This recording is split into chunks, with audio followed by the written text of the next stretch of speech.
Building a scope of work. What does that mean? What is it? How do you do it? And what value is that going to bring for yourself? I'm Aaron Impins, and today we're going to talk about it.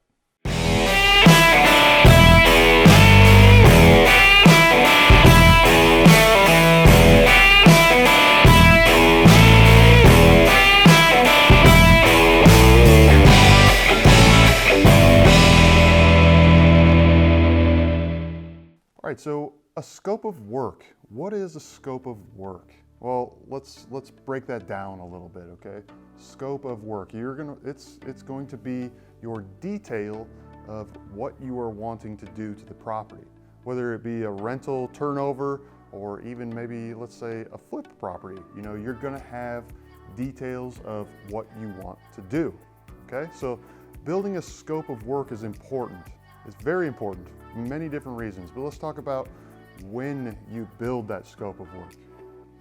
Well, initially when you walk through a property before you buy it, you're probably calculating in your mind, okay, yeah, I need to do this or I need to do that. Maybe you're even taking some detailed notes as to what you want to do, but you're not going to fully construct every detail of what all is going to be done. You're going to get yourself a rough idea to be able to then get a rough estimate as to what that's going to cost. So you're going to end up building this scope of work, the actual detailed version, after you buy the property, okay, after you close on it. So if it's a rental, let's say it needs a little work to be put in service, or maybe even it's a flip property that you're going to fix up and resell for a profit, okay? So you've bought the property, you've closed on it. Now you're going to go through that property and you're going to go through your details or the notes that you've already made and put them into great detail.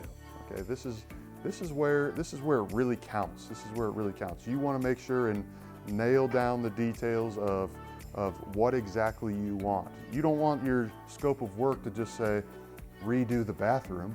What the heck does that mean? You know, your contractor's not going to know. For that matter, you probably don't even know.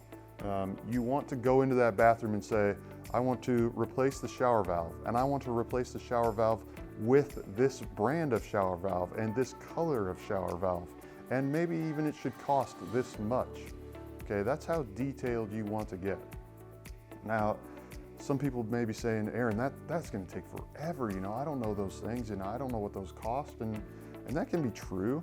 But over time, you're gonna start to know those costs, and you're gonna start to know those details. And what I encourage you to do as part of this scope of work is to start building out your back-end system of what you use, okay? So in my real estate company, we use the same stuff over and over and over and over again, okay? So if you walk through some of my properties, it's gonna have the same color paint on the walls. It's gonna have the same color cabinets. It's gonna have the same color tub surround or the shower fixture that we were talking about replacing. All of that is gonna be the same. Now, why is that important? Well, it's important for a couple different reasons. One is it can help you control the cost because you've used them before and you've used them over and over and over again. You already know what it's gonna cost, or you might even be able to buy some in bulk and keep them on hand. Again, you buy in bulk, that's gonna save you some cost as well. But really the more important thing is the contractors that you work with, especially if you work with one on a continued basis, they're gonna already know what it costs, or they're already gonna know what they're gonna be putting in, which then should allow them to come up with that price that they want to charge you a lot faster. It should be a lot more repeatable and a lot easier for you to predict on an over and over basis. Okay, so not only are you determining all of the products that you're going to use and the types of things, you know, the type of carpet, the color of paint, the type of cabinet, so on and so forth. It's going to be where it's from, what that cost is, and you want to put all of that into your scope of work, okay? Really get down to the details. Talk about how you want to install the cabinets in a certain way per the layout that you provide. You want to install a certain hardware on that cabinet in a certain way. You know, you want the hardware to be vertical on the cabinet and it needs to be offset off the bottom about an inch or whatever. You want that to be detailed in the scope of work, okay? And the next property you do, just continue to do it the same way.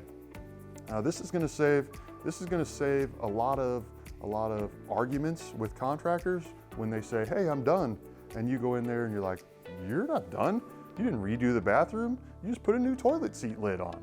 That's not redoing the bathroom. Well, if you had a scope of work that says replace the toilet seat lid and replace the shower valve and replace the tub and replace the window and replace the vanity and replace the sink, so on and so forth, there's no more arguing because it was agreed upon, detailed out from the start, okay? That's what's important. Build that scope of work, be detailed, it'll save you in the end, and it'll create a lot of ease for the rehab process, okay? That's all I got for you today. I hope it's a good advice. You know, I encourage you to take the time and really do it. It'll be easy once you've done it more than once. And I promise you it's gonna save in the end. Scope of work, it's important. If you like that advice or you wanna hear more advice from me, hit that subscribe button. You know what, leave me some comments below. Let me know what you thought of this video or what you'd like to hear from me next. I'd be glad to share it with you. See you guys next time.